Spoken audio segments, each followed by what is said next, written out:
Hello everyone, my name is Zachary Beckedal, chess master and instructor at Podera Academy, here to teach you lesson 9 of our 12-part series on going from total beginner to tournament player, at least able to handle himself in a tournament, know all the rules, and be able to play at an efficient level. So, we're working through, so far we've got through a lot. To do a little recap, we've learned how all the pieces move, learned some basic checkmates, we memorized a little bit of an opening, saw a grandmaster game, and it works through a lot of our basic strategies going through opening, middle game, and end game. And even worked into some little more advanced pawn end games and some different stuff like that that can help us.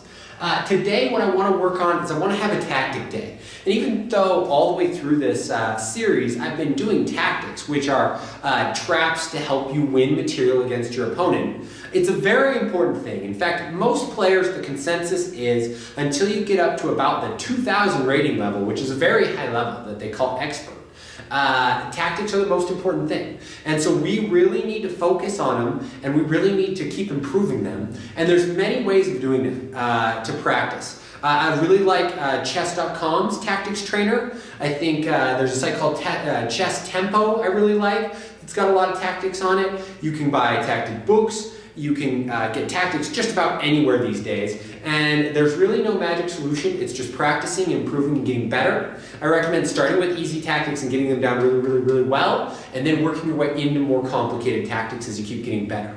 And lots of different trainers will help you. They'll start you at low ratings, and as you get better and solve more answers, they'll give you higher ratings, and they'll kind of work you up incrementally. That's the way to go. Today I'm going to show the basic tactics and how we can look for them and try to set them up. The basic idea is this. If your opponent has a piece on the chessboard, and let's say our opponent is black and we're white, and we attack it with our knight. Okay, our knight is attacking their rook. What's their rook going to do? Their rook is going to run away, and we're going to have to try to maybe attack it again. Their rook's going to run away. Well, this may work for beginners sometimes. You know, you attack a piece that doesn't move, you take the piece, great, you're up some material. But in general, the strategy is not going to work. What you're going to have to do to your opponent is you're going to have to attack two pieces at once or have a more complicated setup. So for example, if he has his rook and his king on the board, and we can attack both, now he's in a little bit more of a jam. Because now he's got to move his king, and when he moves his king out of check, we can take his rook for free, and we're going to win all the points that come with the rook. And so that's important to see. As we start playing better players, we're going to have to actually fork them. Which means, you know, the fork is whenever you attack two pieces at once. This is our first tactic we're going over. We're not just going to be able to attack a piece and have it run away. So think of different ways you can set that up. I'm going to show you the basic setups for the fork. And then, you know, this is a pattern recognition thing. There's only about 6 setups that a fork works with a knight. A knight's a great tricky piece that's very hard to see coming. So it's a great piece to fork your opponent with. We'll see you can actually fork them with a bishop and with a queen as well. So anytime pieces are one square away from themselves diagonally, the knight can fork. Now there's a few tips and hints that I think really help here. First tip, if the pieces are on black squares, or, you know, obviously the board's blue, but the black squares here, the dark squares, we're going to have to put our knight on a light square to get the fork. Now the knight's attacking the rook and attacking the king, both at once. Now, this may not seem smart to take the rook in this instance because we'll get taken back. But remember, earlier on, we keep track of material. Rooks are worth 5 points. Knights are worth 3. So we end up winning 2 points and getting ahead. And in a chess game, that's going to be a big advantage. Even just those 2 points, that's something that a master could take into a game and win the game with just that advantage. So if we go back through our points to make sure we remember, pawns are 1, knights and bishops, our minor pieces, are 3, rooks are 5, and our queen is 9. And so if we keep track of the points through the whole game, we need to keep close track, which we've talked about before as well. If we can keep close track of our points, we'll know if we're ahead or behind. And if we can get some tactics like this in the game, we can start to get a lead, which will win us the game eventually. So another one, so we see whenever pieces are diagonal, there's going to be a fork. Also, whenever pieces are one square away from each other, there's going to be a fork.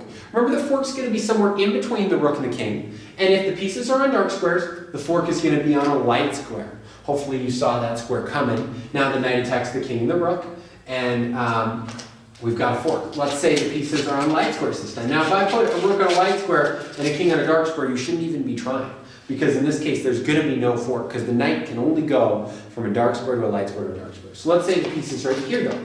I'll give you just a second. Pause the tape if you need to try to solve where we're going to put the knight to fork the king and the rook, there's actually two correct solutions here. If you saw either of them, you're doing well. The first one is knight to d4, attacking the king and the rook. The other one is knight to e7, attacking the king and the rook. So we see that we can fork the pieces when they're diagonal from each other, when they're 1 square away, also when they're 3 squares away from each other. When there's 3 squares in between, we have a fork. Pause the tape if you need to.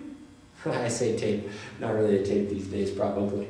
Okay, so this time, the knight forks here, attacks the king and the rook, or the knight could fork here, attacking the king and the rook. Also, whenever squares are 1 diagonal, we said, but what if they're 2 diagonal, 2 squares diagonal, you can also fork them.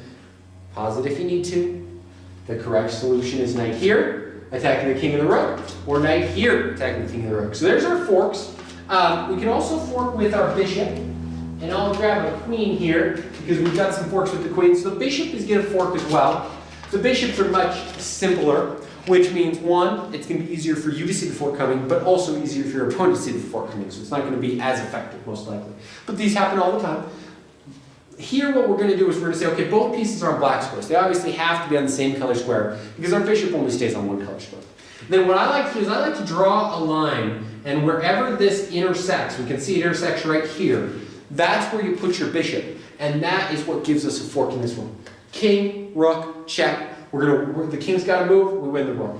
Don't forget, the bishop is only worth 3 points. It doesn't have to be a king and a rook that we're forking. It could be 2 rooks that are valuable, or it could be something else. It could even be less valuable pieces. We could be forking, a knight and a pawn. Let me say that to the camera. We could be forking a knight and a pawn. Maybe it's something like this, where as long as we're not going to lose our bishop, when the knight moves, we'll take the pawn, we're still winning material. So any fork is effective as long as it wins material. When it's not going to be effective is when you don't win material. For example, if this knight is protected by this rook, and he can just move his pawn, now if we take the knight, we get 3, we lose 3, it's just a trade. So for a trade to be effective, or a tactic to be effective, we have to be winning points for it to work. Let's do another rook and king fork with the bishop. Here, we're going to have to draw lines. If we go up, we see that we can't go off the board, so there's only going to be 1 fork on this one. It's coming down, right where it intersects, right on that square. Boom. The bishop attacks there, and it's going to be another fork. Okay, let's try a different one, a little more tricky. And this time, I will let you think about it for a sec. Pause the video if you need to, and try to solve the answer. This one, rook's up here, king's here, intersects here, bishop there, forks the king and the rook. We've got a nice tactic where we win a rook. Okay?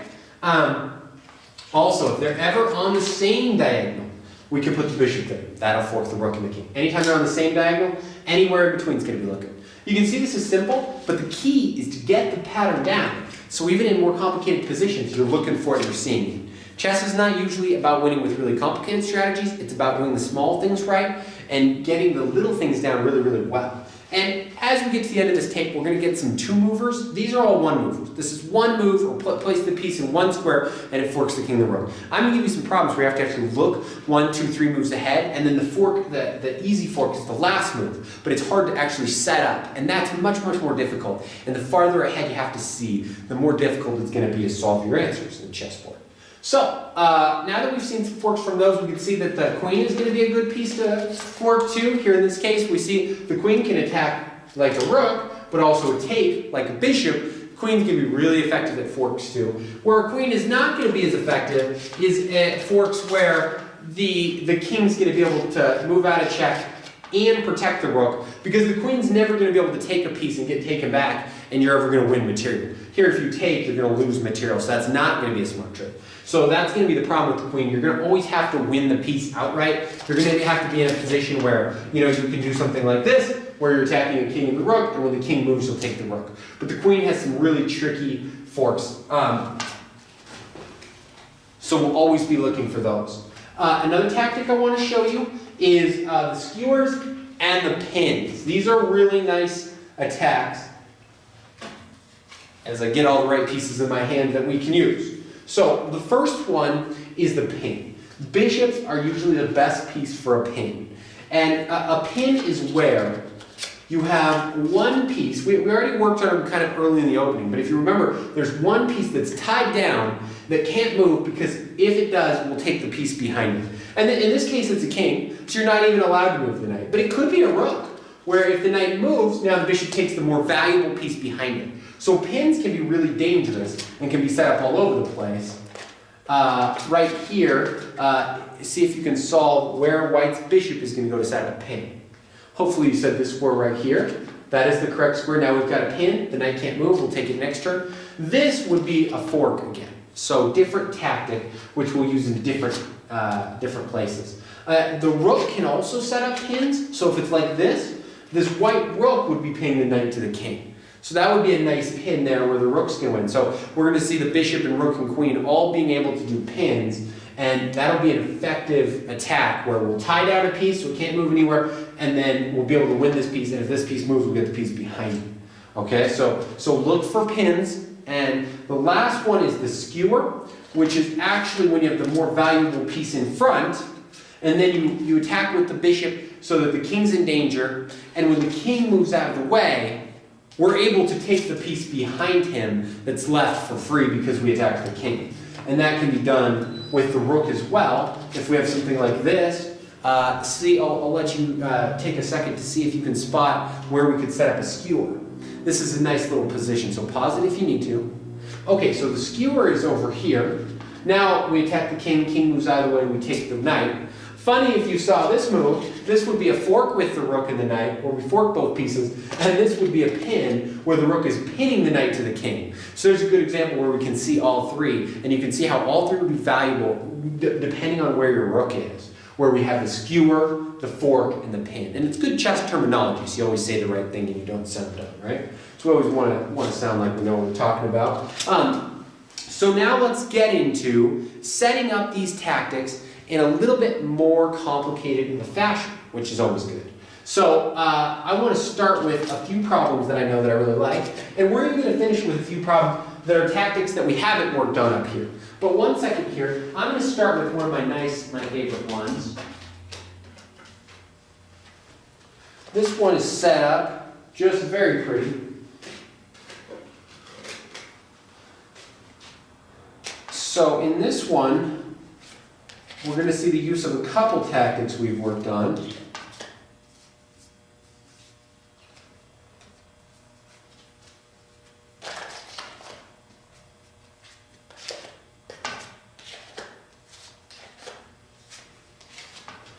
Okay, here's the position, and it's actually white to move and win here. We're going to see if we can solve the problem for white. White has a good tactic. And this is going to be a little bit trickier. This is one of the tactics we just practiced on the open board. And like I've said before, if you need to rewind and just get a recap, I just did one or two examples for each tactic. Hopefully you really see how those work, because if you've got a good grasp of that, you're going to be able to solve a problem like this, which is what I like to call a two-mover. You actually don't see the tactic, the first move. You have to set up the tactic. And then the second move is the one that releases the tactic. So pause the video if you need to, see if you can see how white is going to use one of those tactics we just worked on. Okay, the answer here is funny. If we play bishop takes, rook takes, king takes, we're either going to lose or draw there. That's not going to be a good position for us. We just traded all of our pieces. But if we do a counterintuitive move, rook takes bishop here, this actually works out perfect. Because now when the rook takes our rook take back, it looks like, okay, again, we're going to take here, and it's just going to be an even trade, but we don't. We actually use our pin. So here's a case where we're actually going to use the pin. That's the tactic that sets this up. And we're actually going to play pawn up here. See the use of another pawn coming into the board. Now, because this piece is pinned, and we've added an attacker, remember we talked about adding attackers to pins before, we're going to win the rook for free. So when black makes a move, we can play pawn takes rook, and then we're up a whole bishop here. We're going to be able to outmaneuver the king with our bishop and king, and win this pawn, and then end up winning the game. And so that's going to be a little trick there. I hope you saw how that worked. First move set up the pin, second move made it happen. Okay, here's another one. This one's a real cool one. I remember not being able to get this one right one time when I was looking at problems, and then when I saw it, I was just, I thought it was really cool. So I set this one up for kids a lot.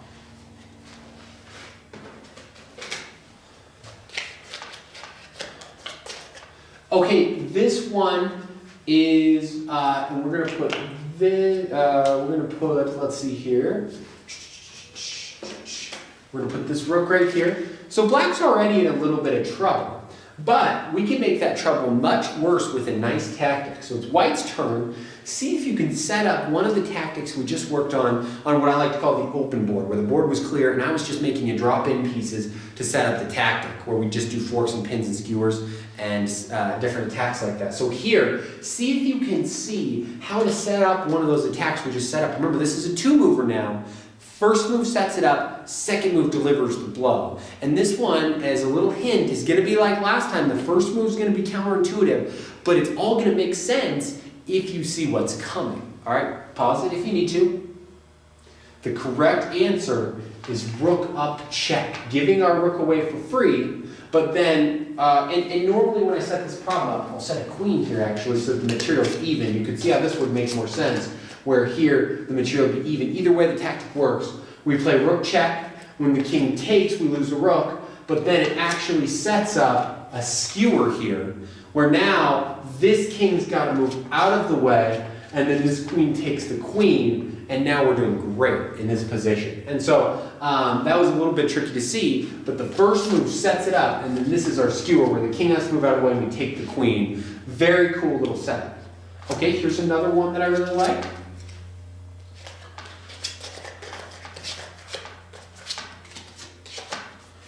All of these are very similar to each other. So once you start getting these down, it's going to be really easy to see these coming and see how you're going to be able to win. Tactics are great fun, and they're just, if you can start getting these down, winning games with tactics is just phenomenal.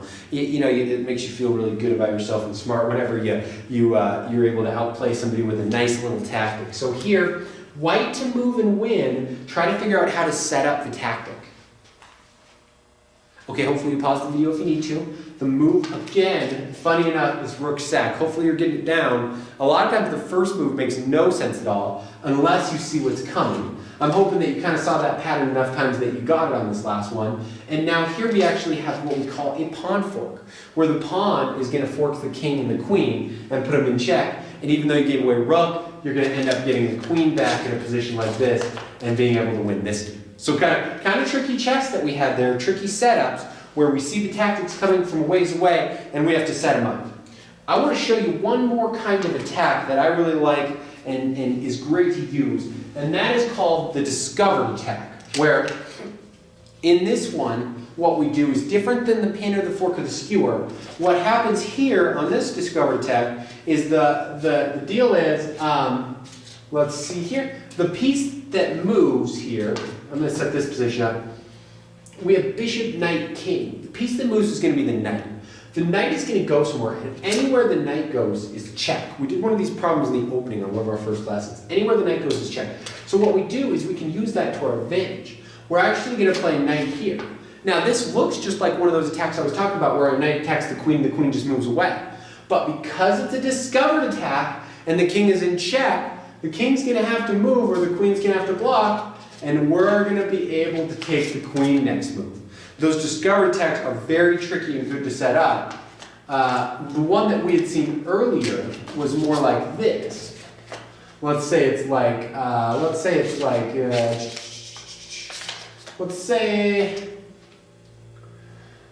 maybe even, we'll make it kind of tricky, it's like this. Okay, white to move here. Hopefully you see the discovered attack setup. Anywhere the knight goes is going to attack the queen. But if we just go anywhere random, the queen will just move somewhere safe. So we have to play knight here, check, attacking the king. Now when the king moves, the rook takes the queen for free. So those are some of the setups. And again, I'm showing you the bare bolts here. I'm just kind of making up some setups with the attacks. These are all the setups. You're going to have to take these patterns and then use them in more complicated places. I'm going to finish this lesson by going over one of my favorite discovered attacks and a very famous discovered attack, checkmate, that we can learn. And so it's going to be black to move here. And this one is with the queen and the knight.